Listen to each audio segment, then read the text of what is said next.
Shirt show. All right, let's go. Shirt show! Talking shirt! Shirt show! Talking shirt! Shirt show! Talking shirt! Shirt show! Shirt man! All right! Episode 216 of Shirt Show. We're talking with Tate and Reese from Free Cheese Prince in Texas. Let's go! There he is. What's up? I was wondering if you were gonna be here. I don't know. I thought, well, you know what? I might have to do this one just by myself, and it would have been terrible to do it without you. So I'm glad you're here. Thanks. I'm here. Yeah. I'm ready. Yeah. So how the heck are you? I mean, I'm worried about you a little bit. You want the real answer? I always want the real answer. Yeah, you're supposed to share the real answer. We're friends like that. So how are you? I'm good. I personally feel a little stressed out right now, and I don't know why necessarily. Just a bunch of little unknowns hitting me all at the same time. Okay. You mean you have some butterflies about the show? Yeah. I was nervous to see you. So really hitting me on the inside. Yeah. Well, I'm good. Honestly, I'm fine. But it's one of those days where you're looking at the schedule and you're like, well, what's going on for next week? What's this? What's that? And then we have those fucking stupid ass customers that are like, we're missing 8 hoodies out of this order. It's like, no, you're not. I fucking know you're not. Easy there, big guy. The customer's always right. No, they're not. They're fucking wrong. They're very wrong. Maybe they're wrong sometimes. Yeah, you might have something. We've had a string of customers like that are demanding of their shit, and I know they're wrong, but I can't do anything about it. I can't. Mm-hmm. There's no way for me to prove it other than to give them actual proof, and then they deny it and tell me I'm wrong anyway. So, yeah. So why even bother? Yeah. Why even bother? Mm-hmm. Yeah, I hate that. That does suck. I think we've talked about this before when sometimes you have repeat offenders that there's always something missing. And so what we end up doing is we blame it on us. We're like, hey, we don't want to waste your time or anything like that. So when you come pick up next time, please reserve, the reserve is the wrong word. Please make sure you have about 10 minutes where we can go through and count your shirts, make sure everything's here before you leave, because we don't want you to get back and have it be wrong. So we do it right in front of them and we count it right in front of them if there's ever somebody like that. However, I was just thinking you don't have that option because you're probably shipping some of that stuff. Shipping everything. Yeah.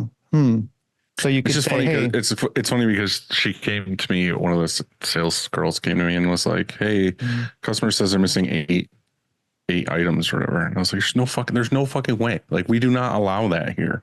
We would not send an order without 8 pieces. Mm-hmm. Maybe one. And even then we will grab a shirt from stock and replace it. Mm-hmm. It'd be like, oh, well, we didn't have a small, but we had an extra medium. So we threw another shirt in there. So you had enough and whatever else. To say you're missing 8 shirts is so fucking ballsy.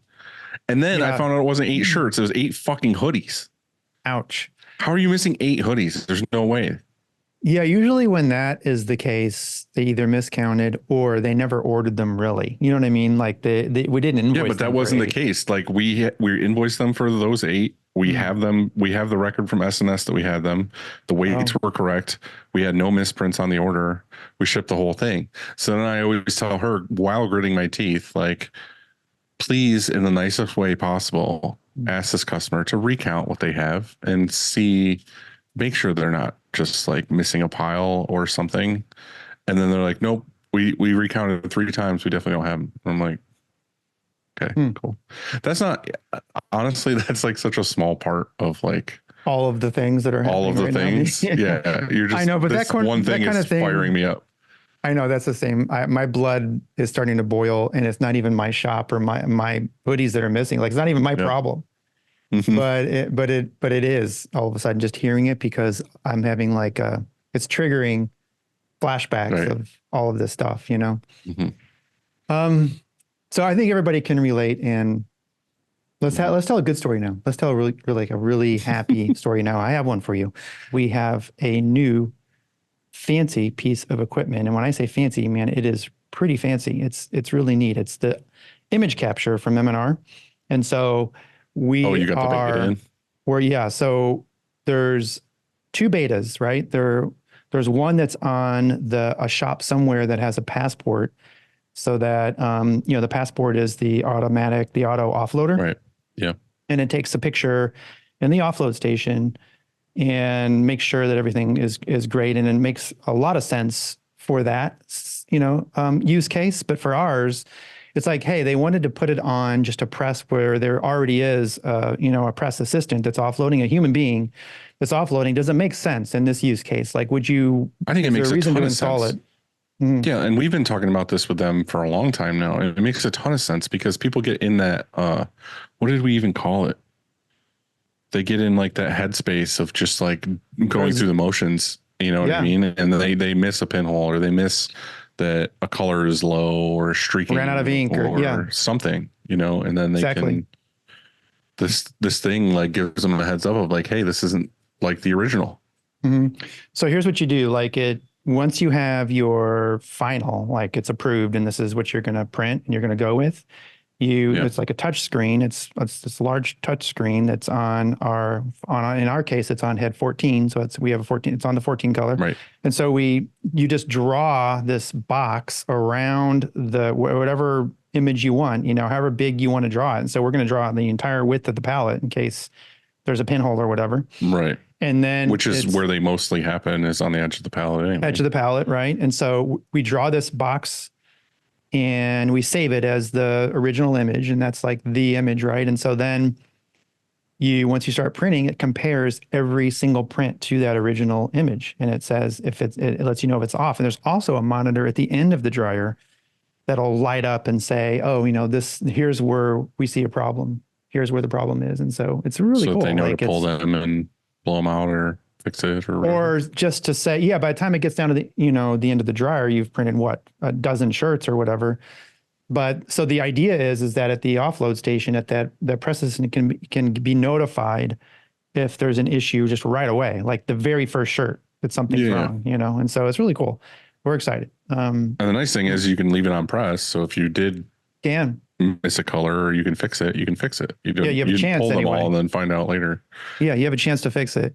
And so we have this doc that it's a shared doc, a Teams doc, and we're going to do a call once a week with M&R and tell them what we think. And if we already know one thing that we want to do, because it doesn't have a very large hard drive, and so it once you're done printing that job, it sort of, I think it just records over itself or something. And so we had the idea of, well, what if we wanted to move all of those images over to our server and just create a file so that we can refer back to it or something, and just be there. So anyway, for, I don't know how long, but you know what I mean? For, let's say but it's always nice to, it's always nice to recall that data if you need it. Exactly.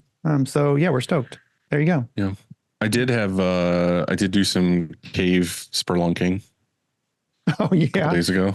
I think I told you that. Yeah. Me and Christina, she's up here visiting, and we went to this place called Howe Caverns. It's like the, funny thing is we drove up there, and I've been to Howe Caverns a few times, and you get there and it's like legit professional, been there forever. They got the whole like house that you go in, and it's got the gift shop and the cafe, and it's everything super professional. They have all these professional like tour guides and everything, and you go through and there's like nice walkways and handles and everything, but you're seeing this amazing cave that's like 1 million years old and all these things and stalactites and mites and all these things. Go through the whole thing. It's awesome. And then right up the road is like this hippie fucking, I love it. I think it's awesome. There's hand painted signs all over the place, like to get there. It's called Secret Caves, where basically it's like this hippie dude who found a hole in the ground that's a cave, and is like, hey, come check out my fucking cave. So we left that one, drove to Secret Caves, and again, like the artwork, everything this guy does, it's like all like Sasquatch and bats and cryptozoology stuff or whatever. So we get there and they're like, oh, $20, you can go see this cave. And at the end of the cave is 100-foot waterfall, like underground, 200 feet under the surface, like waterfall. So we're like, all right, sweet. We go into this fucking hole basically.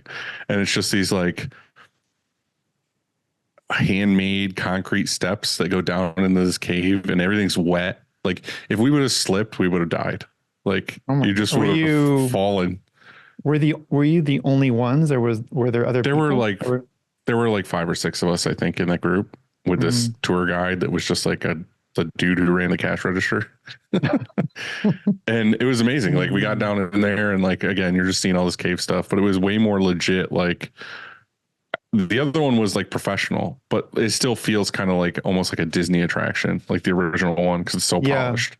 This is like a fucking hole in the ground that's like, hey, we ran like some power down here so you guys can see, but we're still like in a cave. At any time, were you a little for your life? Were you fearing for your life a little bit? I always do a little bit because it scares me to like the claustrophobic sense of it kind of like freaks me out. Also, he did it too. Like you get way down in there and he's like, hey, you guys want to see what it looks like with no lights on? No. we're like, yeah. And he shuts the lights off. And it's like the most black, like there's absolutely no light. It's insane. And they were saying that when they first found this cave, they hired like 6 teenage kids in town that had like lanterns or whatever to like go in and explore it and whatever. And I guess the lanterns went out or something happened, and it took them like 19 hours to like crawl their way out because they couldn't see anything or figure out how to get out of there. And I was like, of course that's my nightmare. Of course you give the teenage kids like, hey, here's $10, go figure it out, go figure out if this thing leads to anything. And then they get stuck exactly. And you're like, whatever, we don't care. But the waterfall at the end is totally worth it. It was amazing. It was crazy. The funny thing was we were walking and like Christine was in front of me and the tour guide's like, there's this one thing and I've bashed my head on it like 100 times. And, I always warn people, whatever. Like as soon as he said that, she smashed her head into it. And walked right into it. You guys need a helmet. You need to wear helmets down there, I think is what you're telling me right there. But it was a good time. It was a great day. It's just, sounds like it's sort of like the caves I took you to here in St. Louis in the building that was man-made caves. A little bit like that. The lotion in the basket. You don't remember? You forgot already? It all starts with a screen, and whether it's new stretches or restretches, Frank and his team do it the best. To find out more, go to graphicscreenfashion.com, FFFFF. Rank.com. Or greatfuckingscreens.com. The best. The best fucking screens. .com. Cleaning screens is no fun, but EasyWay makes it way more funner. Their line of eco-friendly chemicals will make reclaiming screens a whole lot easier. Check them out at easyway.com. EasyWay. It's the easiest way, baby. Yeah, baby. Baby. GraphX is the source for production-ready digital art and remote art staffing. We use them every single day. They can help any size shop from just starting out to enterprise level. Size doesn't matter. Learn more at graphxsource.com. Appreciate that you added that in there. Yeah, I thought you would. Dylan, choosing the right emulsion for your shop is complicated, and that's why we love Chromaline. Go to chromaline.com to watch Kev's vids or contact him on IG at the Emulsion Guru and get the answers you want and would love to have. Would love to have in your brain hole. In your brain hole. Yeah. Okay. Right. Good. That's better. I slowed down there to give you time. Yeah. Great. Okay. Created the space. Thanks. Look, SNS has been our go-to apparel source since day one with over 85 brands to choose from, including Adidas, Columbia, Independent, and Toltex, and more. Check them out at ssactivewear.com. I got an SNS box today showing off some new Bella Canvas items. Oh, you mean like a sample box? I literally just opened it before I hopped on here. Yeah.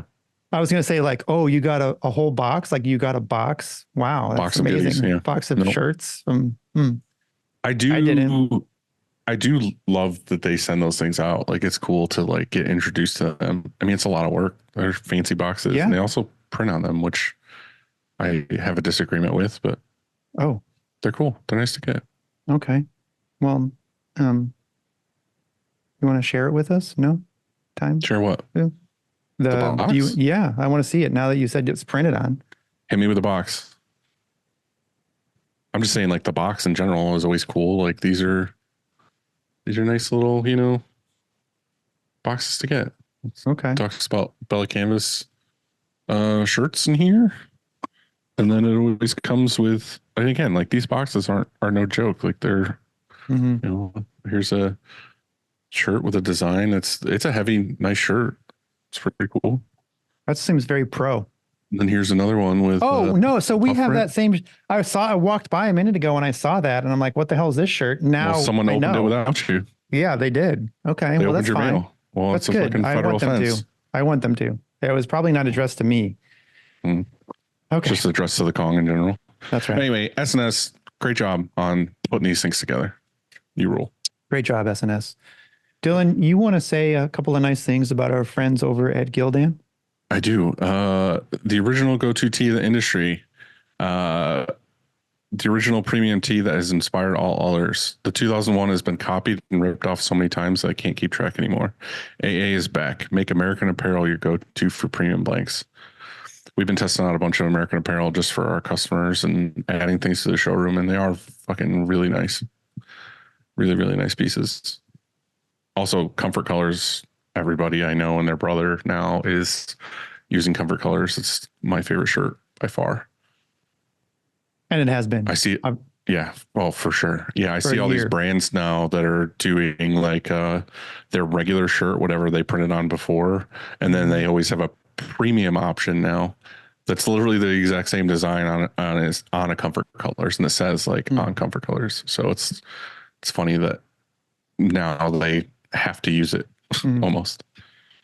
Okay, Dylan, I saved this really great one for last, and I thought I would do something that I know you're going to love because it's trending. It's what the kids are doing, and you'll feel if you're watching. If you're listening, you won't know, but if you're watching this Are you right gonna now, fucking shake your finger at me? So here's the thing. Of course, I hate that Screen so much. Print GPT.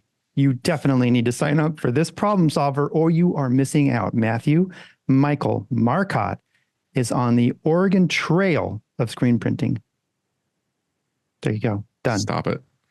You like it? There are some people that I care about that do these kind of things, but it's like, please stop. I don't know what it means, but so I could have just been doing something offensive. I don't know. If I did, I apologize to everybody. Hey, before we get on to the show, we got another review, and you know how much I love reviews. And this one does touch my heart, and I think it will touch yours if you haven't seen it, because it starts off very cringy. I almost wasn't going to read this part until you'll know why I read this part, because the part a little bit later, then it ties it in. So here we go. Ready? This is from Lemony with a $. Lemity with a $. It says, I love you guys and your show. I run a small shop, Midwest Shirt Company. I learn something every episode.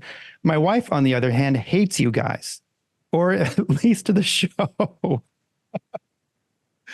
I love that. I love it so much. And then it says, she can't understand how I can listen to a podcast or watch you guys on YouTube for like 2 hours every week. She's like, oh my gosh, are they still talking about t-shirts? That's the fucking point. How can you have a show that's 2 hours long about t-shirts? I tell her it's not just t-shirts. She doesn't get it, but we do. And he gave us 5 stars. So cool, Good, right? man. Yeah. Hell yeah. Hey, I'm here for you. I'm here for you in the divorce. I'll walk you through it, bro. Just Well, you do you, man. Let's wait, in case his wife is listening, let's just tell her hi. And we hope that they have a very wonderful marriage and a very, very successful t-shirt company. I don't. T-shirts are great. Go the route of the t-shirt. I mean, your wife's probably cool. I mean, I have no issues with your wife, but yeah. That reminds me, if you have a moment, don't let her hate on you. If you have a moment, would you please just take a time out, and it won't take very long. You can do this anonymously. Just go to Apple Reviews and give us a rating and a review. That feels really, really good to get. And then also or on Spotify. YouTube. Yeah, yeah, dude. Like on Spotify or on YouTube, and just go in there and comment and say, "Hey, love, hate my wife. I hate the Right. show, but my wife loves it." You know, you could be the opposite of this last review. Yeah. That's fine. Whatever it is, please. Share it and on thank Instagram, you. something. Yeah, that'd be cool. Please and thank you. So, yeah, there we go. You have your tea. Take a sippy sip. You know what? Because you shamed me last episode. Yeah. I have What you both. got? Okay. I have a tea and I have a full ice water. Well, sometimes it takes a little shaming to get somebody that you love to do the right thing. Right. I understand. So I'm going to actually, there's like maybe a couple sips left of this, and then I'm going to hit the water. Who we got today, bud? Bud, today we are talking to Tate and Reesa from Free Cheese Prints in Amarillo, Texas. Yeah. So what's up, guys? Where are you right now? Are you at axe throwing competition, or are you in your office? Yeah, we're in our dining room just at our house. That's in your dining room? Yeah. Oh, that's awesome. Do you guys have food fights in there? This beautiful light. Yeah, it's just a big replicated artwork that we have behind us. And then there's another one on this wall. I love it.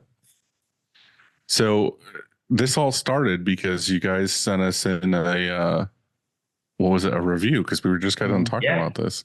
Yeah. And then Andy read it, and then I talked some shit saying, "What the fuck? Where's this free cheese at?" Yeah. We get it all the time. We get it all the time. People come up because we do markets, and they walk up and they're like, "What's a cheese print?" Because they know something's free, and they're like, they want the cheese print. We're like, ink, not dairy. Like, it's t-shirts. I call them cheese, honestly. Yeah. Yeah. People walking by looking like, is that cheese?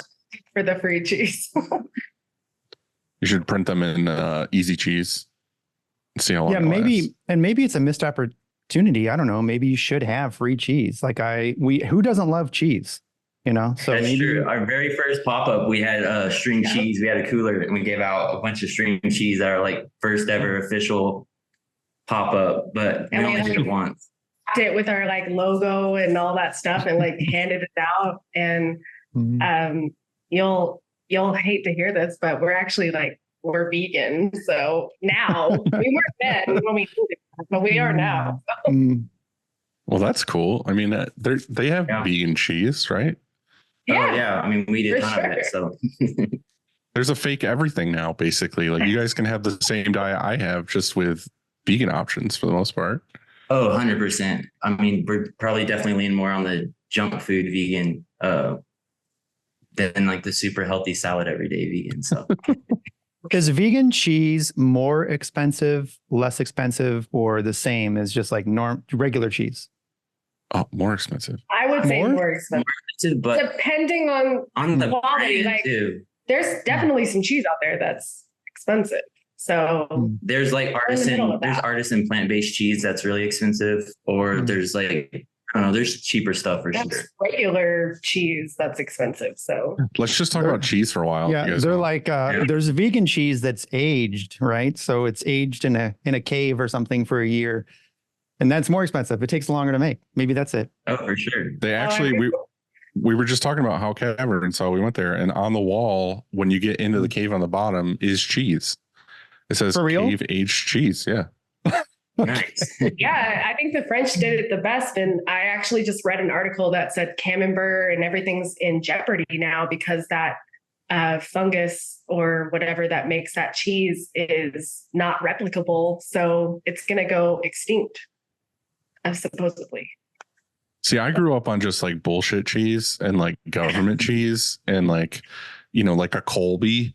And then I visited Andy once and he had this like cheese spread with like cheese cutter and like fancy crackers. And he opened my eyes to cheese. And then when I came home, I went to Wegmans and I was like, oh, I'm going to be like Andy. I'm going to get fancy cheeses. And I think I bought like one or two and they ended up sitting in my refrigerator till they went bad. And now I'm just back to bullshit cheese again. Hey, there's nothing wrong with bullshit cheese. I mean, that's why our name is Free Cheese, is based off that government like cheese program. Yeah, it's one of those things where it's like, yeah, we named it that because we wanted to help people with small businesses and things like that, find better options to boost their business. We don't want them to think that they just have because you're to a small get, artist or small band that you have to have, you know, a lot 500 of shirts and all this stuff. there. Mhm. So Well, that's we're all- good. yeah. Do you guys have that somewhere so it explains why you're free cheese? Or I think they it's have, on our website somewhere. I hope it explains it well enough. We haven't updated that in a little bit, but we also pop up at those markets on Saturdays and things in our farmers market, and we do a lot of explanations like that all the time That's cool. to the people who are like, "What's a cheese print? Mhm. What's your name about?" Yeah. So, You because guys- they look at it. from what Christina told me, you guys kind of have an interesting story. You've kind of been all over the place, and you have a little bit of a cool story. Can you kind of explain to how you got to where you are? Yeah, I guess I'll start off just like getting into screen printing. A while back, my buddy had a basement that we was just throwing punk shows in, and he got a job at a screen printing shop, and he would throw away like the end of emulsion in the buckets a little bit here and there. And we would go back after hours and dumpster dive and get all that stuff out of the dumpster. And then we'd have like screens from Michael's and transparencies from Kinko's and go into the car wash to make screens. And we do like blank thrift store shirts, and just like one would hold it and the other would print it, and we'd hang them up there and, you know, make a little money here and there. But it really kicked off whenever this radical Christian group in Amarillo was going to burn a Koran. And it was like 13 years ago, because I had to look up the video, and he had the Koran sitting like on a barbecue grill.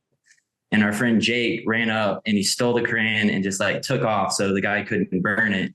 And then whenever he was getting interviewed for the news, he was talking to them and he was like, "Yeah, I snuck up on him and took his Koran." I was like, "Dude, you have no Koran." And that was like the viral videos and all that. And it went super viral. And someone made one of those like auto-tune songs. You could look it up, like, "Dude, you have no Koran auto-tune remix" or something. And so that like blew up, and we took a picture of our friend Jake with like his rat tail. And at the bottom, it just said, "Dude, you have no Koran." And we made like a eBay store and started selling t-shirts of Jake's face. And we made it, you know, enough to give him a couple $100. And then we made enough to get a Ryonet silver press. So then from there, we were actually able to do like multicolored jobs and register things, and I don't know, be a lot more professional with the prints. Yeah, they were on the news. Anything about it? Yeah, so it was just pretty wild, like start into getting into all that. And then, yeah, I mean, me and Reesa have been friends for forever, and eventually we just fell in love and we moved in with each other. Is that how that happens? I Yeah. do graphic design, but like I only ever did it on the side and just to help people out and stuff. Or I made my own stickers. I used to have a sticker thing that I did when I was younger, where I would trade stickers for people sending in postcards to me, and then they'd send postcards. I love sticker swaps. That's like one of my favorite things. I haven't done that in a while. I used to do that here with Upstate stuff and be like, "Hey, you send me a sticker, I'll send you stickers." And just, it's basically just cost of a stamp and a sticker, and we just trade. yeah, we need to do that more. Yeah. And like when it was like my 21st birthday, I was like, "Oh, buy a sticker, it buys me a drink," you know? And Right. but we've definitely we've come a long way from all of that. Just And because so like when we the screen printing thing, it's just like we are still doing it here and there, but it's like for maybe a friend's band or a friend's tattoo shop or just our own little fun things. It was just like something we did on the side that we didn't really take too seriously until like getting sober, like almost 8 years ago, all this free time. And Reese's like, "Man, why don't we actually like come up with a name and like do this for real?" Where we like have a business, and we started doing the farmers markets. And then that just helps us find so many customers to be like, "Hey, we do custom screen printing," and just really transformed, I think, from there. Whenever she was just like, "Let's do this," like, Yeah. and be serious about it.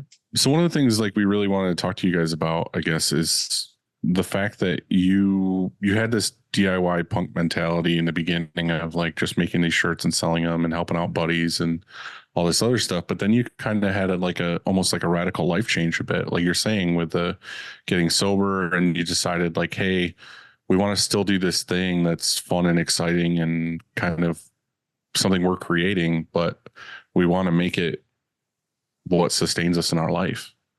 Oh, for sure. So Yeah, I mean, like we like he said, we've been doing it before that and since then, but it got really serious because of that. And even when he got sober, I was like, I bought him a 3D printer, and I was like, let's just like, that's one of his things that he does to be creative as well. And I think all of it is boosted a lot more because of our situation and being sober, and same with traveling. Like the whole traveling aspect really got boosted because of, well, we don't want to spend our birthdays here in town anymore. We want to work as hard as we can, but then on those certain special days, we want to like not be here. We don't want to And we didn't want like our old 9 to 5s that was like super hard to get off work to go out of town for like a week or two. That's something that we try to do, like with us running our own business. So I mean, travel was like a big push for us to like grow this business. We do a lot of that with like business cards and miles to make it super cheap, and like sleep in our cars or travel on points. And then this whole time we've been like pushing to grow our business, but also just keep it big enough, I think, for just me and her to be able to run it. Like we're in the spot in the next week or two that we're looking at buying an auto and actually pulling the trigger on that. But before we did that, like we wanted to make sure like our debts were paid off, like our car and our house and everything else, just because the less we owe, we felt like, well, the less we have to make. So if we have those slower months or this and that, well, that's all right. Like if we go out of town for 2 weeks in August, we'll get everyone's stuff done before if we can, and after we get back. But it was just like that drive. I think that's something though that we kind of talk about quite a bit on this show is like, where do you really want to be and what do you really want to do with your life? I mean, I think going into a business or becoming a business owner, the first thing you think is like, oh, all right, well, I gotta scale all the time. I get this manual press and I have just me and a buddy, and then it turns into hiring a couple of people to clean screens, and then an auto, and then a new like leasing a shop and growing and growing and growing. But the truth is, at some point, you should have thought like, what are my real goals? And I think you guys kind of did it. It's right for you.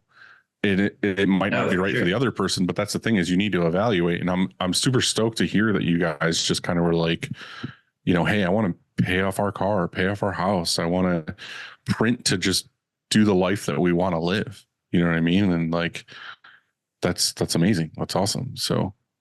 Yeah, because I mean, we've tried a couple things where we had like employees or something like that, but it didn't always work out. It's hard with the schedule and never knowing, like we didn't have set times for people to always be here. So I think we have tried some things, and this is what works best for us. And I mean, we still have help when we need it. Our family like likes to help, and when we're really in a jam, but otherwise it's just us. And so I do a lot of the front of house, and he does the majority of the printing. What were some things that you guys realized worked and didn't work for this scenario of you guys just kind of doing it by yourselves? Like what is beneficial and does work? And then what did you try and we're like, yeah, we definitely don't want to do this? Well, like trying to have like some of her cousin and different people helping with us was this thing about like not knowing, like tomorrow we might just, wash out screens all day and prep for printing the next day. And like, it's just us two. We didn't have a set schedule of like get in the shop at 9 and print till 5. It's just like each day was so different, because she'll spend a lot of times doing the designs and quoting and getting everything prepped like that. And then I'll be in the screens. But also we have like days where we're like, we print morning till night, and that's hard for people because we give them breaks, give them lunches and stuff, but it's not easy for everyone to have that kind of schedule. And we get that. Yeah. And we're able to combat all of that ourselves. It helps a lot more knowing that we used to have a position in other jobs, and this used to be our side job, to where we know that we have a lot more time now.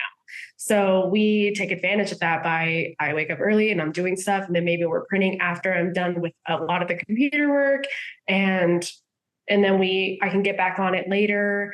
But we're just more flexible. He also has 2 other jobs that he does freelance, like realtor. He's a realtor, and he's also does photo and videography for other small businesses and like the college and stuff like that. So, well, those are also things that are flexible too. Like, right. Yeah, And for sure. that's the kind of stuff that we're able to like move around in the schedule to make sure that Yeah. it all gets done, and I can do design anytime in between any of that stuff. right. Well, that's something that like me and Andy have to struggle with too. And it's kind of like where I was talking to Andy at the beginning before you guys got on. This is kind of like July is always a weird one where it's kind of got ups and downs and it's got a weird schedule. And then we were just looking at the schedule for next week before I got on this. And it's like, well, you know, we were full this week and next week we got stuff, but it's like, what are we doing here? Or what are we moving here? Or what do we tell the staff? And I think that's the biggest struggle I have. My biggest stressor is when things are slow. Like you said, you could hire on one person or two people or whatever, and then there might be a day where you don't really have anything for them to do. And then that person's like, do I just not have a job today? Like, Yeah. you know what I mean? And they're like, oh, I need money to pay my bills. Like, what do you want me to do? And then you have to constantly find shit for them to do. And then that's just like, well, then why am I like constantly showing you how to do all these other things? What am I paying you for? I might as well just do them. You know what I mean? We try to like find certain times that work best. Luckily, our birthdays, because that's when we take our most travel days, is like around our birthdays. My birthday is right around when our school time starts here in our area, and then his birthday is during spring break. So as long as we're getting everything done before spring break begins, then a lot of people are getting what they need for that time period. A lot of people traveling through. And then my birthday, as long as we get stuff completed before school begins, then we have time to do stuff while everyone's getting settled in with their school schedules. So, because we do so much for like small business as well as like great bands and artists and things like that. But that's the thing I think that helps us the most. That we took a trip in July because, like you said, a lot of people it's like in and outs and stuff. Well, our sister is a teacher, so she only has that time off in June and July. And she was getting married, and we took that time off to go do that. And I mean, it's not ideal for us because we don't have anybody to pick up the slack. But I think it ultimately, because of those other trials that we've had before, it works out in the end because we know how to take orders still, and we'll just print them as soon as we get back. Right.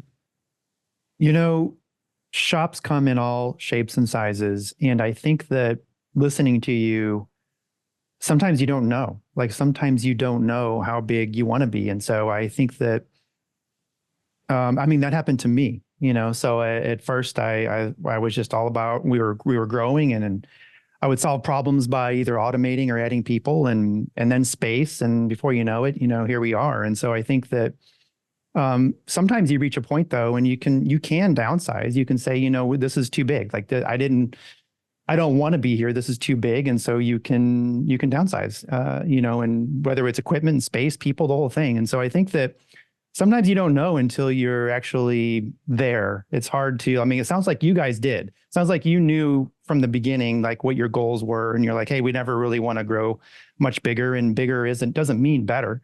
And so, in fact, I once read this book. It was titled, I wrote it down because I forgot the title. It had been so long ago. It's called Small Giants. It's about companies that choose to be great instead of big. And I really loved that idea because it was when I was struggling with, hey, how big should I really get? You know, why can I choose just to be great and, you know, focus on being a really good print shop, and then that's it. We're not going to get any bigger. We'll just only print what we can have capacity for.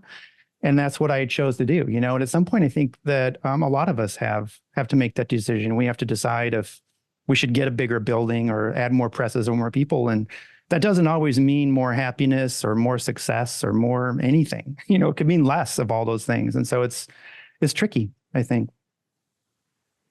Oh, for sure. And I think with our shop too, it's like we weren't even sure if we wanted to grow a lot bigger, how to do it. Like neither one of us has ever worked in a screen printing shop. Like this is the only shop that either one of us know. I think we've both been to one or two other shops total. So it's just weird to even think about, you know, getting a lot bigger than this. But that's why we're focusing so hard right now on just getting that auto, because it feels like that third employee maybe that we're missing. That's going to help kind of cover that bridge and get us through jobs a little bit quicker. And it's quality of life for you guys. You know, you can knock a week's worth of jobs out in a day instead of taking 3-4 days of your time to do so.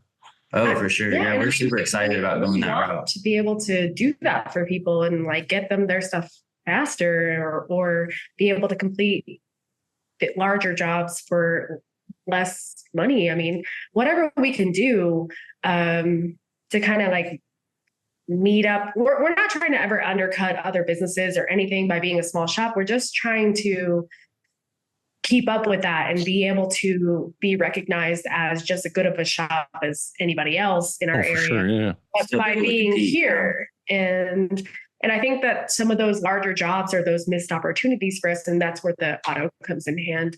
But it also took us a long time to get to this point, but because we spent our money on things that helped us feel more comfortable putting a large payment on something like equipment like this. And we've upgraded a lot of equipment. Like we got a new dryer like 2 or 3 years ago, and it was probably way bigger than you need for manual printing, but we did it because we didn't want to have to buy a new dryer when it was time to get an auto. So I mean, we've always said that with dryers and presses, is it's like always buy bigger than you think you need, because you're going to end up using it or needing it. Dryer is one of those things I would say get as big as you can get in whatever space you can get, just because it's better cure, better, you know, all around. So I going back to kind of like what Andy was saying too, is like you can grow to any size and then take a step back and be like, we actually want to downsize. And, you know, I've kind of been thinking about that a little bit recently too, is like, I've always said like, hey, I own this building I'm in. I own it. I don't owe any money on it. I own all my equipment. I don't owe anything on that either. And the last 2 years, I've been really focusing on like sales stuff. And my goal here, my actual role is to bring in like new, bigger, better, what I thought was bigger, better clients. And the thing that I'm realizing now is I brought in some really big clients that I'm like stoked that I got, but I'm also finding out that like, and it kind of like Brian in my office, I made him an office manager, and we were talking one day about stuff, and he was like, I was like, yeah, I just really want to get some of these really big clients because I know they'll be steadily bringing in work, and, you know, they're going to have all these bigger jobs where it's like, oh, hey, I need thousands of this and this and this. And he's like, yeah, it's all well and good, but like, what about all these other jobs that we have that come in daily that are, you know, 100 shirts here, 50 shirts here, 200 shirts, whatever. And I was like, those are cool. They're kind of, you know, but I've been doing it for so long that I look at those and I'm like, yeah, but there's this one client that like I can send one email and get like everything I need. They pay the invoice, whatever. He's like, yeah, but they don't ever want to pay for like 30, 40 days. And, you know, they throw their weight around and they do this and this. He's like, don't we make more money on like these orders that are 50 to 100 pieces to 200 pieces? He's like, I was like, yeah, but they're kind of harder to deal with. And then when we look at things, he's just like, wouldn't you want to just try to get more of those instead of always trying to get this big whale of a customer? And now I'm looking at it, I'm like, you know, I've got say 8 huge customers that don't ever want to pay for like 2 months at a time. And I'm like, I got X amount of dollars out and, you know, all these other things. And then I look at these orders that come in randomly throughout the day. They're like 100 pieces. And I'm like, wow, we made really good money on that. And we got it out in like 20 minutes because of our efficiencies and all this other stuff. And now I'm looking at it, it's like, fuck, I kind of want to take a step back now and maybe like focus on like getting more of these like 100 to 200 piece orders instead of getting these clients that, you know, nickel and dime us and try to do these like huge orders. And they, oh, by the way, I need everything by Friday. And then it's like, what do I want? Do I want to step back now and scale back my ideas and stop being like, oh, I have to have this biggest, awesome customer, when maybe it's better for me to get these more little hometown kind of ones. So I don't know. Yeah, I think I've been like, Tate's been trying to coach me on like working on that, because I am a big yes, because I do front of house stuff. And by front of house, I mean like on my computer, but like, because I do that stuff, it is a little bit more of a yes man kind of mentality that I have. I've worked in customer service a lot in my years. I was a bartender, you know, like I'm just very used to doing whatever I can to help those people. And sometimes they are a little bit more aggressive and wanting things that maybe we can't deliver in their time frame and things like that. But we absolutely always are trying to do our best, but he has been trying to coach me on like, maybe that is not what we need to focus on. We need to focus on because it's just the two of us, we need to be a lot more focused on the clients and things that we can help better. And because it's us, I think we have a lot more quality control too. So anytime we're in a situation where it's a little more of a difficult job and stuff, we take that stuff so seriously.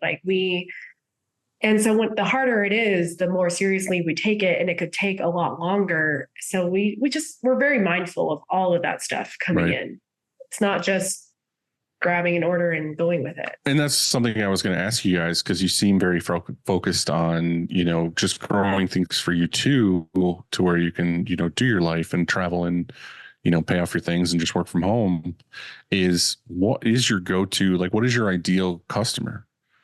You know what I mean? I know you say you're kind of like a yes woman, but is there something you're like, hey, these are the best customers for us? These are ones where it's not super difficult for us to do. They kind of have flexible, good turnarounds and whatever. Or are you kind of finding hey, we've been dealing with these kind of clients and they're really not good for our go with the flow lifestyle? Well, the answer to that is always going to be black water-based ink. But other than that, it's the people who are more flexible and understand why I say, maybe we're not going to be able to do it this way. We'll do it this other way if you're interested.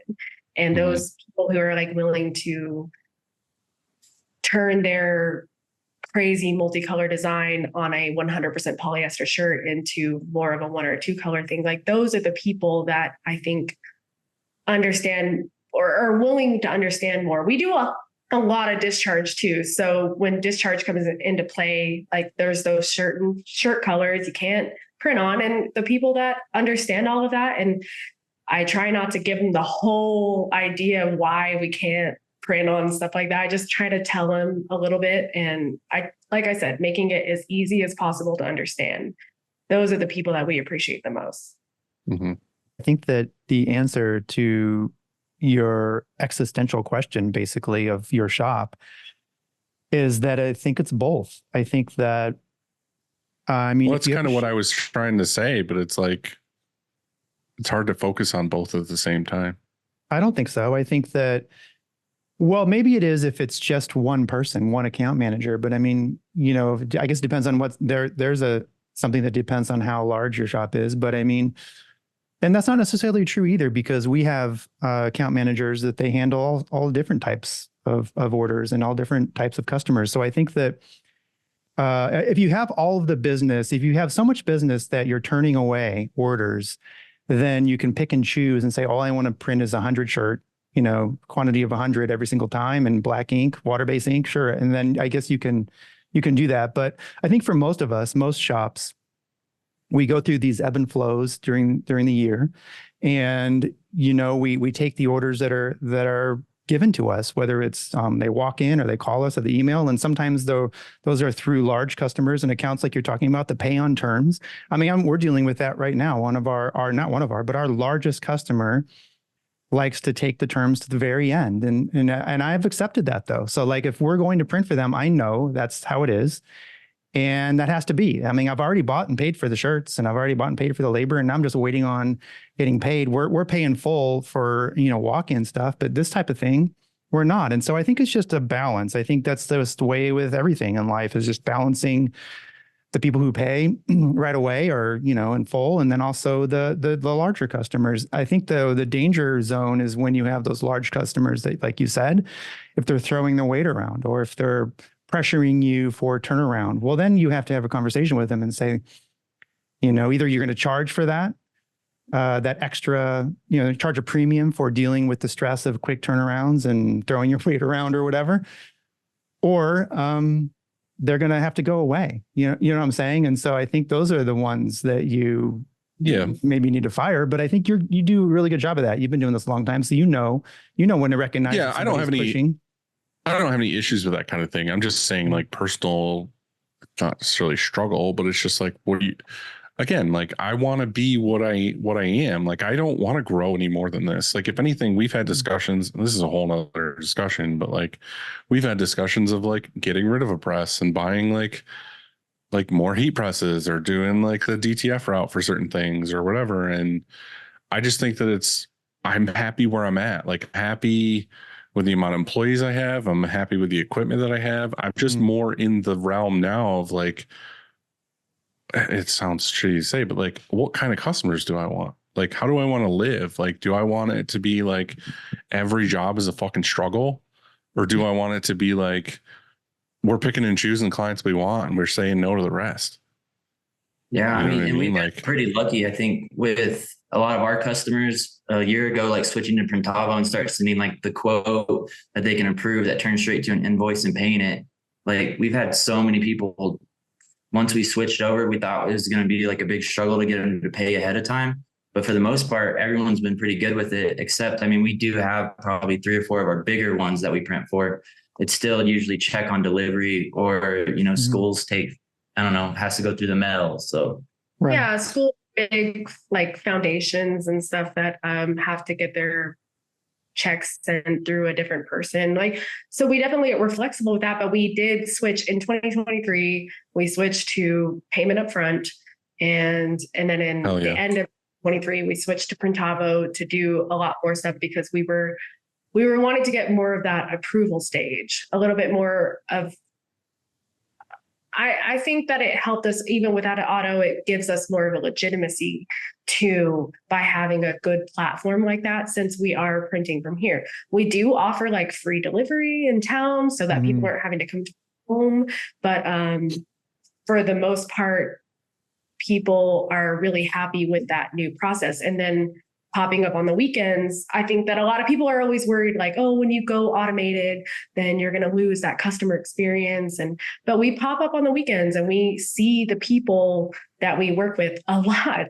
And they're always, a lot of new people. We always tell them, come see us and let's talk and stuff. And that helps us so much to like have that real like experience with a customer.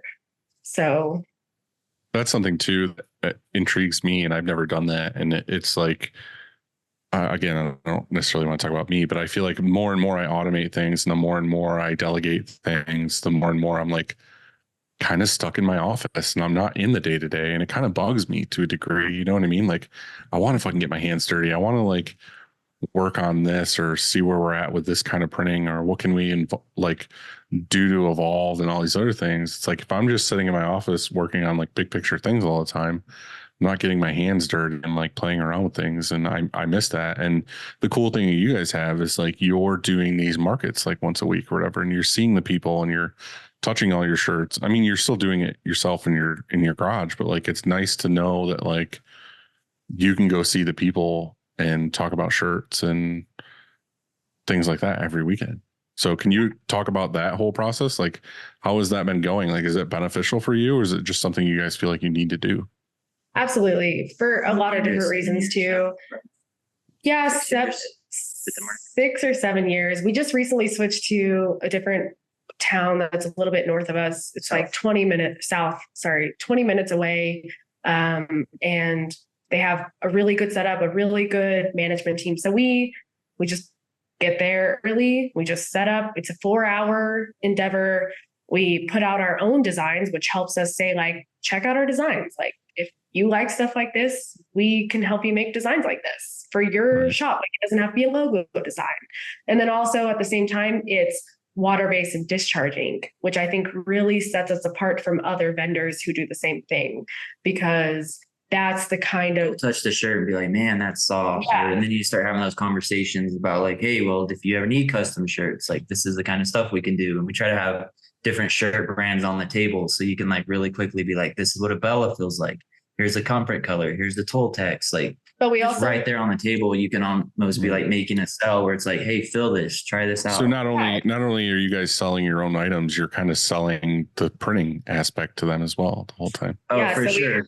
About 3 or 4 different brands on the table. It's usually like Gildan Soft Style, Toltex, the Bellin Canvas, and Comfort Colors. So that way we honestly get instant feedback on what people are loving in this time and moment, colors they love, things they like. And that helps us so much in our shop. And it helps us help other small businesses too, because we're able to be like, people are loving this dark on dark right now, or people are loving these comfort colors, these boxy shirts. And there are other brands that offer that stuff. And and then it helps on emails talking to new clients, like, well, this is what we're noticing at the markets or everything like that about what's working and what's not working. And if we want to try a new design and we're printing it ourselves, it's nice. We can like print 12 shirts and try it one Saturday and it sells out. It's like, well, let's print 50 of them for the next couple of weeks. And then our youth shirts, we use DTF for our youth shirts so that we can, and we only have a few available at a time, but we do that to show people like, well, because there's a lot of small business too. Maybe they only need a couple shirts. So we're like, well, this is what you would expect. Like, so they would see the difference and they would know ahead of time, because DTF is almost very difficult to explain, especially with so many people in the cricket and the whatever world of HTV. Like, it is different to me, I think. And then we also show like our sticker printing, like you can get a full color sticker option alongside your one color t-shirt maybe. And maybe that's what works for your business or your event. And it's funny, we're talking about business cards, one of the last ones I listened to. And every single person gets a shirt, we bag it up on these paper bags. We screen print our logo on them. And we put a business card in there that talks about, hey, custom screen printing. We do this, this, this, and this. And on the back of that is a QR code that goes straight to our jot form for getting a shirt quote on our website. So they just have something. If they ever think about custom, it's just there. They either have to like touch it again and think about us and throw it away, or set it on a shelf or do something. So you think they're underrated? Yeah. Okay, cool. I find a lot of people that way at the market. Business cards, giving them to people. Mm-hmm. So, your story reminded me of like the movie Point Break. Like Bodie robbed banks because he loves surfing, right? And so you print shirts because you love traveling. Yeah, you love also printing shirts, but Dylan and I have talked about doing this very thing, like robbing banks to travel.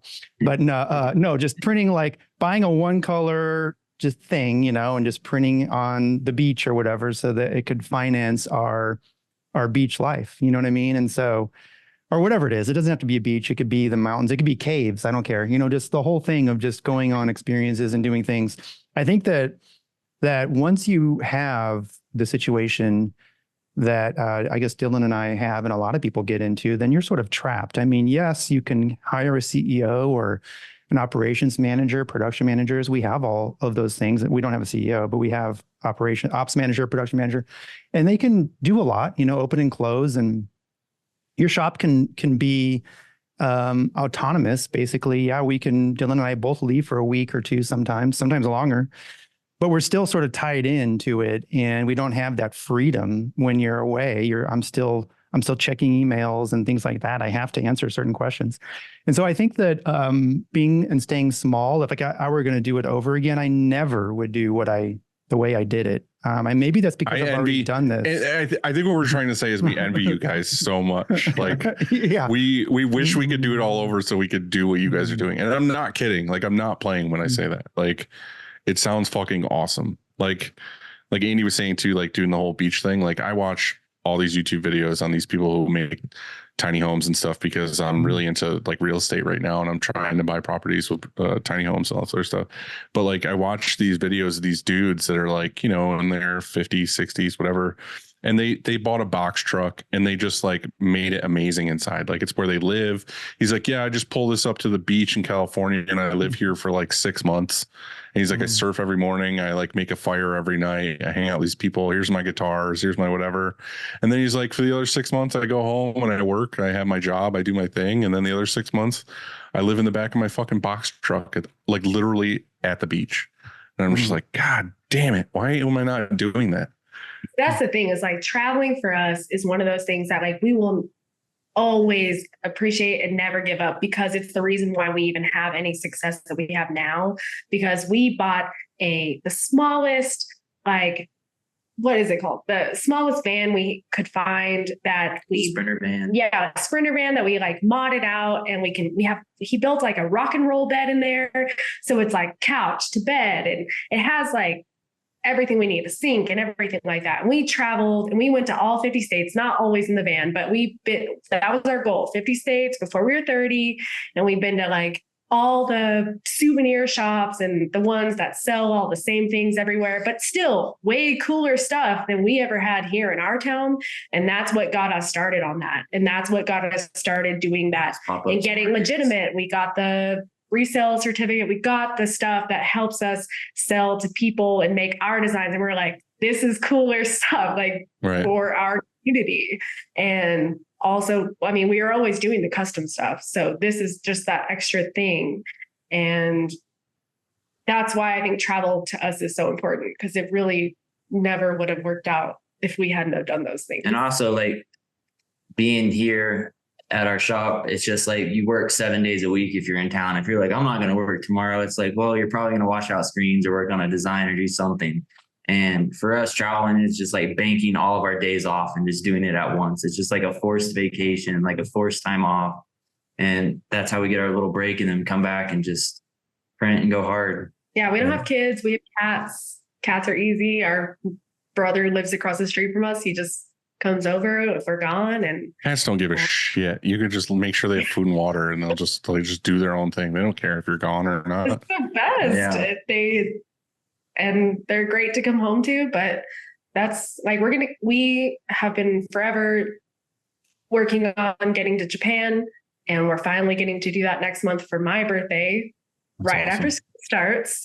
Mm-hmm. And so that's what we get to go do for a couple of weeks, and we're so excited about it. And that's kind of like a shop hack with business credit cards of just using that for everyday purchases and this and that. We banked up enough miles to like fly to Tokyo and back for, I think it was like 10 or 15 bucks a person, since we did it all with points. And then that's amazing. Like 2 weeks of staying there is going to cost us, I think, just like $350 because of how many free nights we got through points, just from all the different business credit cards and personal credit cards. Andy, you do that too. I do that a lot now. Yeah, they need to have, one of our sponsors needs to be the Spark card, because we get 2% cash back on everything. Spark card's my go-to for business, and my personal is my venture card, which is all miles. I just got that venture. Well, with a Spark, if you want to, you can get Airbnb or hotels.com. You can, use it for anything like that, use the rewards for that. Also flying, things like that. But, you're right, because you can travel just off of paying for business supplies or whatever, t-shirts, it's amazing. Yeah. Stuff you need anyways. Yeah. Yeah. What is your guys's ultimate goal? Like, I know we talked about you might get an auto to kind of alleviate things, but like, what is the goal for your guys' business and what you want to do with yourselves? Is it to get the auto, just to get things dialed in to where you can print, travel, come back, print, travel? Yeah. I mean, the auto has been the goal for a while. We've been thinking we're going to get it, pull the trigger on it. And then last December, we had just about probably 80% of the funds for the auto, but this house, 4 houses down, that had like a bigger shop, bigger house, and all this happened. We were like, crap, so let's do it. Bought a house that's 4 houses down.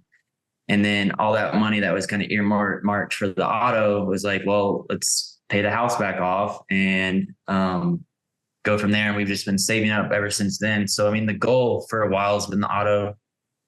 Hopefully that happens in the next week or two, that we finally pull the trigger on it.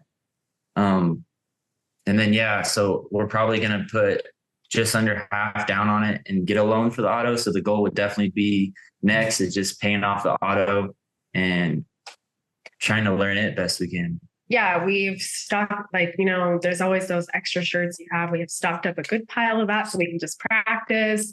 And I feel like that's a really budget friendly way for us to get used to it before we start offering it to people. And that's been our trick with any new process, puffing, or even when we move to CMYK and stuff like that. We always do it first for our projects, and then are you guys part of any of the communities, like online or text groups or? Yeah. Yeah. You can learn I from a lot of that joined stuff. Print Girl Mafia thanks to your girl Christina, which, gosh, I love her. She was great. Yeah, we talked to her for a long time. She likes to do that. Yeah, there's the Discord too that we have, like with Yeah, Church Show. I'm on the There's a lot of people. Discord. There's a lot of people in there talking about stuff. Whoever you buy the auto from should, definitely train you guys on how to use it all. Unless you're buying like a used thing, then find somebody who can come help you get it all dialed in. No, yeah, I think that's on there, the comprehensive learning and setup and everything. So should be good. We have 3 over-unders today. And as Dylan likes to point out, a lot of these are from my current life. And so the first one happens to be non-stick cookware. So is that overrated, underrated, or properly so rated? Oh my God, please. Non-stick cookware, I'm not for it. So what would that be? Overrated. Yeah, overrated. So how do you make make scrambled eggs, for example, then on just Well, first of all, we're vegan, but we do have just eggs. We have one pan. One pan, it's very small, this big, that we can like put that just egg. 2. We also have a square one. We have 2 non-sticks, one for pancakes and one for the just egg, and then everything else is typically the stainless or cast iron. So overrated except for except for eggs and pancakes. It's funny. I went through a phase a little while ago where I tried to cook everything in cast iron because it was like the end all be all pan for like, cooking. And you just kind of, as long as it's seasoned well and you take care of it the way you should be able to do everything in cast iron. So I was doing that for a while, but then it gets to the point where you're just like, I don't want to not fuck this up. I want an over easy egg that just is not going to crack when I flip it over. Like I want it to be good. And it's like, you can't go wrong with that good pan where it's just like so nice and easy. It's like, do I trade comfort for whatever chemicals it's leaching into my body, or like, what's the goal here? And it's like, fuck it. I'll deal with the chemicals. I just want the egg. His brother is super into cooking, so like he's always criticizing everything cooking wise with our whole family. So we always have our cast iron looking very good, but it does not work for eggs, no matter what kind of eggs it is. Yeah, I'm in the same boat. I'm stuck, and we have a mixed set, and I need to replace the nonstick because they eventually don't work, anymore, or you don't want to get the flakes in your eggs or anything if this starts to deteriorate. And so like I was at Costco and I bought what I thought would work, but I haven't opened it yet. It's not going to work for our stove, our cooktop. And so I'm looking at another nonstick for exactly those reasons. Omelets type of stuff, pancakes or whatever it is. Yeah, you've gotta have the nonstick. Okay, number 2. Instagram posts, not stories, not reels, but like a post on Instagram. Overrated, underrated, properly rated. I would also just like to hear you guys' opinion on social media in general. I think properly rated. Sometimes I think they're these days, well, I guess they're properly rated these days because people don't use them as much as they did. It's a lot more reels. It's a lot more story posts, and we do a lot of that too. So when we're posting, our best feedback usually comes from a reel or a story, and people respond to that a lot more. So we don't do a ton of posting. We try to do some posting to stay relevant and to show that maybe it hasn't been a while since we haven't posted, so people still know we exist. But if they go looking, but at the same time, his reels, my story posts, they usually do so much better. Post properly rated. I'm in like a weird spot because for a while there, I was like, you know what? Fuck it. I want to get off social media as much as possible. It eats up half my day. It's a huge pain in the ass, whatever. So I deleted my personal. I still have the Upstate merch one, which I have somebody who runs it for me, who does an amazing job at it. And then I have my Tico one, which is just like a side project thing for me that I was doing off of the Upstate merch one, where I was making like New York inspired fun t-shirts, whatever. And then I ended up finding myself just using the Tico one and still scrolling and doing the bullshit. And I'm like, I don't want to do this anymore. I want to not do scrolling. I want to not be on here. So then I talked to the guy who's running the Upstate one, and I was like, hey, is there any way I can just post all the stuff from Tico on the Upstate one, so I can just delete this one too, be done with this completely, whatever. And then we got talking back and forth. He's like, no, well, you don't want to confuse people. And I also don't want people to think that Upstate merch is like a clothing brand when it's not. It's a screen printing shop, this whole thing. And he's like, what you really need to do is you need to just you need to play the game. If you want to sell these shirts, like you need to do the fucking, trending reels, and you got to do this and this. And me and Andy were just making fun of it earlier. There's all these new videos now where it's just somebody in a corner just doing this the entire time. And they're like talking about something and like just waving their finger the entire time, so people don't lose interest in whatever the fuck they're talking about. And it's just like, I hate it so much. Like, I miss the days of just posting something because you made something cool. Like, you were proud of what you did, or say you hiked to the top of a mountain and you took a picture like, hey, I fucking here, I made it. And like all these, like, I just missed that so much. Now I feel like the only way anything gets seen or paid attention to is if you're doing something that's just like not a normal human would do this. Or you paid for it. And that's the problem. That's why Instagram is what it is now. And that's why people don't go through their feed like they used to. Because why? Because every few posts is a suggestion or an ad or whatever it is. And you don't see your organic people that, you follow, and your friends and the friends that follow. You don't see that anymore. It changed somewhere along the way, and everybody knows it. And so they don't go through their feed because it's not really their feed anymore. It got screwed up. Instagram screwed it up.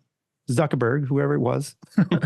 And it's just not the same anymore. And so that's exactly why you have people do this or whatever. You have to. But sure, like, there are. We're going to rant. We're going to just fucking old white guy rant here for a second. But it's just like, I love stand-up comedy. Like, I love watching comics and all this other stuff. It's like, how many reels or stuff about comics on Instagram now do you see where it's like the top half of a reel is them talking in a podcast or them doing stand-up, and the bottom half is like some like car going down a ramp or someone like dicing vegetables or something? Because it's like, you can't, people aren't focusing on the comedians. They need to like look at the guy dicing vegetables in order to watch the full reel to the end. And it's like, what the fuck is happening? Like, why can't it just be creatives anymore? So I recently did a thing where I deleted my Snapchat and I just got a new one. And it's only for friends, very close friends and family. And that way I can see all their posts of their children and whatever they're doing and all those things. And I can do the same. And it's like an actual thing that I will look at because I want to know what my family's up to all the time. And stuff like, not all of my family lives here, and his family, like, we all live in this area, but we're always doing different things. So that's what we use that for. Instagram, I try to do that with my personal Instagram. It never works. And I find myself on the explore page way more than I do on the feed. You start scrolling through reels. But that's why we've been doing a lot of reels, because that's like the only thing that feels like it works. But since I do video and photo stuff, we've been trying to do a lot more reels of like screen printing the shirts. And then, or if we go to an event, like I bring the drone and the cameras and like have video of our like booth and then of the whole event. And then what we found has been working is like, I don't know, we're doing stuff for a brewery. So we're make a video of us printing the shirts and then maybe a couple of shots there. And then we're posting that on our page as a collaboration. And then, collaborations. And then you're getting all these views. So anytime we're doing that for events or for different clients, it's helping us get 5 or 10 followers here or there. But it's a lot of work. It's definitely a catch-22 though, too, because we're doing all this outreach stuff, and part of our outreach and our, 7-8 touches or whatever is Instagram. And it's like, Instagram has been getting us so much of the contact or so much of the person responding to us, because we have been using Instagram for so long, and it's like 30,000 something followers and whatever. So people can look at that and be like, oh, they're a legit place. They make really cool stuff. It's worth for me to respond to them. So it's like, we're getting so much good business from Instagram. And also too, like, me being so involved with industry stuff and like my business and all this other stuff is like, Instagram gives me there's so many things saved where it's like, oh, that's inspirational, or, oh, I should try this trick that someone else did, or, hey, someone's got a new print method or whatever. And it's like, there are a lot of really good pages out there that are making really cool print content that I like to look at and be like, oh, I should try that in my business. Because I feel like if I delete it all and get away from everything, I'm just going to be flat and stale. Like, I'm going to do what I know and I'm just going to stay in that bubble. And that's it. Like, I constantly want to be inspired and grow and stuff. So I don't even remember what your Beanie's original overrated, underrated was. Instagram Reels. No, like the feed, the posting in the feed. Like, was that? I'm gonna say that it is overrated, but needed, necessary. And I think there's a way on Instagram on that. At the very, when you first get on in the top corner, you can like click an arrow and then hit following and then look at only the people you're following. Yeah. And you have to remember to do that every single time. Like, you can't just like, and you can snooze suggestions for 30 days or something like that, you know? So the content that you see, like the suggested content or whatever, you know, and then also you can trick or try to play with the algorithm by selecting, you know, saying that you don't want to see this anymore. You can say, oh, not interested. You can do that with YouTube too. But like, YouTube is the #2 search engine in the whole world. And it's important to post content there. YouTube has the same thing. They have stories or reels or whatever, the shorts, so they call it. And which is annoying in some ways too, because why does YouTube have shorts? That doesn't make sense. You know, like I watch a ton of YouTube shorts. I know. I watch a lot of them. But you have to choose, because it all of a sudden, you either have to erase your history or it'll just show you stuff you're like, wait, why am I seeing this stuff? You know, it's not even stuff that people I'm subscribed to their channels. It's just random stuff that I complain about it all, but I watch it all. So right. On my personal page, I'm only looking at stories of like the people that they're suggesting to me in the front, like the people. So I watch a lot of those people's things until I'm sick of it, and then I'm over it. And but on our work page, we get a lot more stuff that's more relevant to the stuff that we do. And that's why I spend more time in the explore. So I really never go through our feed. I'm going with overrated, burn it to the ground. I hate it. Hope it goes away. Crashes. All right. Number 3, it's not an over-under, and it's a really cheesy thing to ask. So what's your favorite cheese? Oh, gosh. I think there's the one we use the most, and then there's the one that we like the most. So we love. Oh God, yeah, it has to be vegan. I personally love a Miyoko's like soft cheese, but we generally use more BioLife shredded cheese in this house than anything. But my favorite's probably that BioLife like smoked Gouda. Okay. Right. The smoked Gouda for sure. I'm gonna go with a non-melted Kraft single. Not really. No, just right out of the wrapper, cold. Yeah, just cold Kraft. I just like to eat them when I'm, just about my day. Look, I made this sticker since you were talking about those Kraft singles. Oh, look at that! Hell yeah, Friends Kraft single sticker. It's my ideal cheese. It's my ideal cheese for a burger. Is just American, like melted American. But did that say 43 slices in that package? Yeah, we like, besides the market, we also have a couple spots in Amarillo called like the From Six Collective and the Nat, and we just have like a big table that has all of our shirts and 3D prints and everything like that. And our vendor number at both places is 43. So I'm just gonna put 43 on there because I guess that's our number. Yeah, I like that a lot. that those things help us a lot with being able to. People are, with t-shirts, nobody knows what size they wear, of course, even though they wear t-shirts all the time. But so those places help us have another place they can go if they need to exchange or if they need to buy more things. So I love that you guys display in all these different creative outlets, and it definitely isn't just to be creative. It's also really smart business. Like, it's really smart way to get new clients. Yeah, I think that's how we find a ton of people is like that. And also it's just those people that go to all those different events, just seeing us there and having that quick, hey, how you doing? It's just like, I don't know, top of mind because you see the same people every week or every couple of weeks to somebody you haven't seen in a while. And then they remember, oh yeah, I should order some more shirts from them. I mean, like most of the things we sell online are not always local. It's usually to people who maybe they used to live here or there's sending it to somebody who doesn't live here anymore, stuff like that. So we do sell local stuff, obviously, but people prefer to buy local, and that's what we've noticed. So right. Do you guys have just the two of you at home printing, even business, or just the actual printing shop hack? I wrote down a couple things. I thought business credit cards, if you're a shop owner, is definitely a shop hack. Another thing that we use a lot is like those little metal paint openers from Home Depot and Lowe's. I just stick those in the drill all the time just to like mix up inks. And just like you're talking about like the wide part at the bottom, not necessarily the hook part.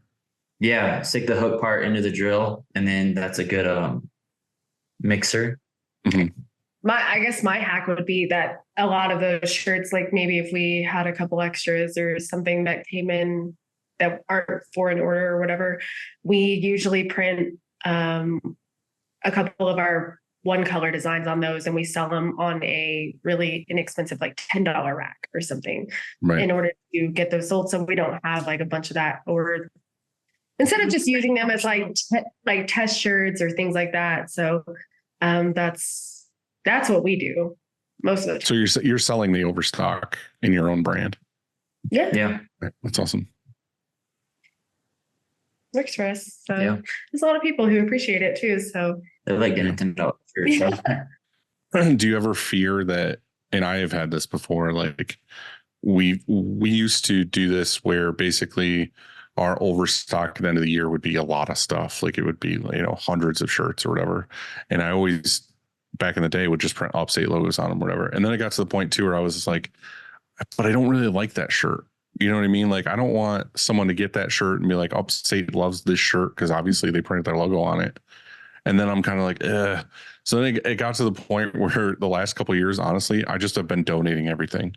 Like I get all the boxes, I call the school and I'm like, hey, I want to donate all these shirts to the nurse's office, because what I want is for a kid that comes in with a bloody nose, or say it's a kid who doesn't have a lot and has worn the same stinky shirt for like a week straight, to be able to go to the nurse and be like, hey, I need a new shirt. And then you just pull out like a medium and give it to the kid, and the kid has a brand new shirt. Or they fell in the mud or something stupid happened. They can just go get a free shirt from the nurse's office.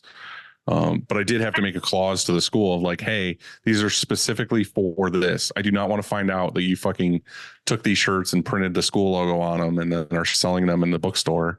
Like these are specifically for kids who need a shirt. Unfortunately, I don't think the kids in those little offices would want our 25 Heather 2XL aqua shirts. But hey, I mean, love that. I love that idea.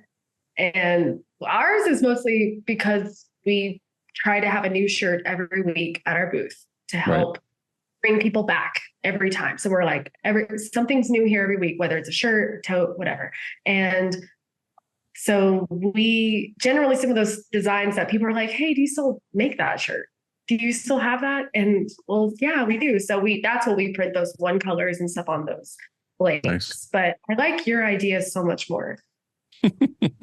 I just feel bad. Like I was a poor kid. You know what I mean? Like shit happens, and it's nice to have it. It's nice to be like, like I can go get a new shirt. And also to your argument of the 2X thing, like apparently it's in style right now because my daughter, like I could go buy her this really nice like shirt that actually fits her at the store. She prefers my 2X shirts out of the closet, and they just wear like whatever they are, like legging shorts with like a bra, and then they just put like a 2X tee on that's like down to their knees. And my sister, and that's like what they wear to school every day. She might need that. She only buys like my sister buys way too big of shirts from us. She should be wearing a smaller medium. Like we definitely get that, and I think I forgot a lot of that. So I think you have a great idea. You have free shirts, and then you can also have free cheese. You give them to the kids. You give the craft I singles. know you had a bloody nose and you need a new shirt. Here's a 2X Heather Gray tee and a craft single. Go about your day. All right, guys, it's been fun. Thanks for coming on and sharing your story. And, you guys have been great. I love what you guys are doing. Keep fucking doing it, and it's awesome. And I hope one day to be out in your area and swing by and get some cheese. Yeah, please do. If you're ever through Amarillo, definitely hit us up. But it's good talking. It makes us feel good about where we're at, because I mean, when you are a smaller shop like this and you see all the big shops around, you're just like, man, Don't. you know, what are we doing wrong, or what are we Don't do doing it. right? Don't do it. Yeah. Fuck those guys. Stay where you're at. All right, we'll get an auto and go from there. But Okay. Thanks, guys. Have a great day. Yeah, hey, thanks.